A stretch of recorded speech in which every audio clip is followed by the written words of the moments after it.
Welcome to Building Assets in Youth, where in just 10 minutes or less, we equip and inspire adults who impact youth. You'll gain simple tools to help youth in your sphere of influence build assets. Assets that allow them to thrive when they can and struggle well when they need to. This series is brought to you by Discover You, providing tools to build courage, confidence, and connection in youth for over 20 years. I'm your host, Beverly Wenzel, and I'm here to have some fun with you as we explore a foundational concept in asset building known as resilience. In our time together, you'll discover what resilience is, why it matters, and learn how to set strong approach goals with a backup plan to address life's inevitable challenges. It's a tool to foster resilience in youth. One thing to understand about resilience is that it's a capacity or an outcome that occurs when you have a combination of skills, knowledge, and assets. There is no one path to building resilience. Building Assets in Youth will explore a variety of tools to increase these skills and resilience in our young people. We're all familiar with goals. We set them for many reasons. It can be a formal process or it can be an informal process. Not every goal should be or needs to be written down step by step. The concepts that I'm going to share with you will work both formally and informally. Writing down goals when they're big goals is a great practice to have, but we also shouldn't limit ourselves by thinking, I'm not really doing goal setting if I don't go through that whole process, because you really are. Setting goals allows us to celebrate our wins, which is very significant in building resiliency and to cementing to us the good outcomes that we have. It helps us to see how we control and influence our future, and it helps us to be intentional about it. Many of us have learned over the years that a lot of things don't happen by accident. So when we want something good to happen, we need to make a plan and we need to think through it. So goal setting allows us to focus and to move in a positive direction where we want to go to see the outcomes and achieve them that we want to get. How do we make our goals stronger? Well, most of us have heard of SMART goals. We use what we call SMART Plus goals. So what we're going to do is review for many what a SMART goal is and then add the supports to it. There's a specific way to do this. So we know in the SMART that the S is specific, M is measurable, A is, in our language, we use approach, which I'll come back to again. They're realistic for the R and timely. So let's walk through each one of those. So let's say our goal is to get a job and we want to make it a SMART goal. So let's start with specific. Getting a job is not very specific. What are we talking about? There are lots of jobs out there. Getting a job may be specific enough in your instance. Maybe we want it to be more specific. So let's change this to, I want to work in retail. That is very specific. I want a job and I want it to be in retail. So then how is it measurable? Well, that one's easy to measure. Once we get a job, once we're hired, once we get that first paycheck. So I want to get a job and I want to make an income. Let's talk a little bit more about the approach part. So when we talk about approach goals, what we want them to be is goals worded in the direction that we want to go, not the direction that we're avoiding. So when you think about it, it's easier to go after something that you're visually seeing. Oftentimes we say things like, I don't want to eat junk food. Well, what's the first thing you think of, right? Red vines and Doritos. So if we say, I want to eat healthy, the first thing that we think of is not what we're trying to avoid, but actually what we're trying to accomplish. It's easier on our mind. It's easier on our thought process. Okay? So you're moving towards something that you want. The goal is, I want to get a job and I want to make an income. That's an approach goal. You don't want to say, I don't want to be unemployed and broke. That's avoiding. And when we do that, what do we think about? We think about unemployed and broke.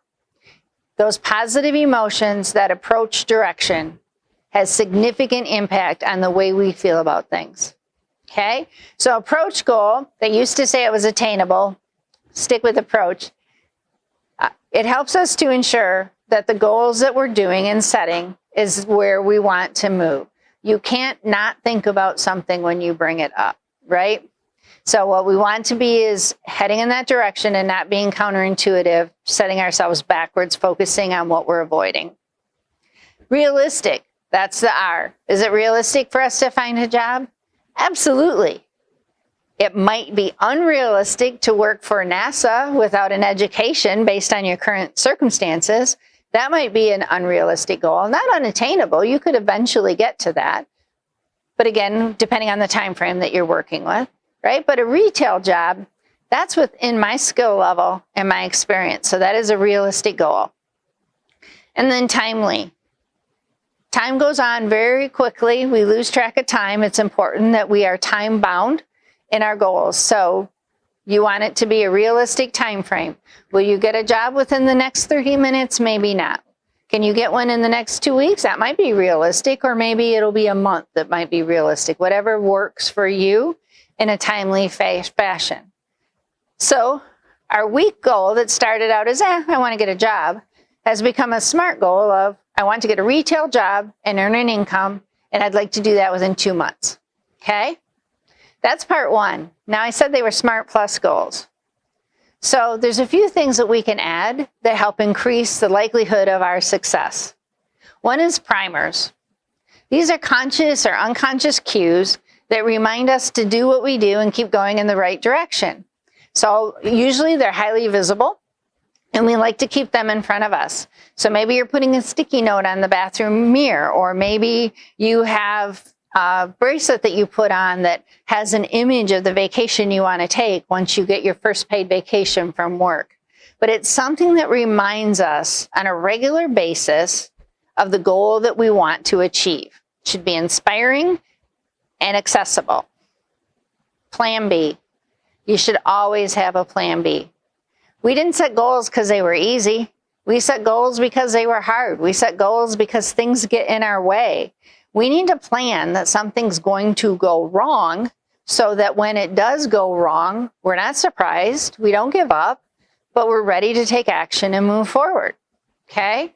So your plan B might be that an alternate path, right? So you might say that, well, I want to get a job in retail in 2 months. But my plan may be, okay, well, maybe what I need to do is expand that beyond retail. Maybe I won't be able to get a job within 2 months. Okay, and then what will I do? So if I start out saying I'm going to apply for 10 jobs a week, if that's not enough, I can reach out to my connections. I can go to an employment agency, but I recognize something might get in my way. And then accountability, have someone that can help keep you on track. Might be parents, it might be a friend, but it's somebody who knows your goal and that will hold you in a good way accountable to it. Be committed to your goal, reinforce it in your mind, think of ways to express that commitment to yourself. Maybe you write it down, maybe you keep track of a journal, maybe you put your progress on a calendar. Celebrate your wins. It's so important to celebrate. That is where our mind makes our great and strongest connections. Celebrate that you won. And maybe it is that vacation once you get that first paycheck and move on far enough to have enough paid time off. And then think about maintenance. So you've made it. What are you going to do to keep and maintain that goal? So you want to keep that job that you have. You want to continue to save money. You want to do things right and consider possibly moving into your next position.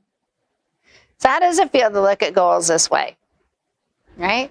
Think about the biggest challenges that you'll face. How do you share this with a young person? That's your asset challenge. Create your own SMART Plus goal and share it with someone who's in your sphere of influence.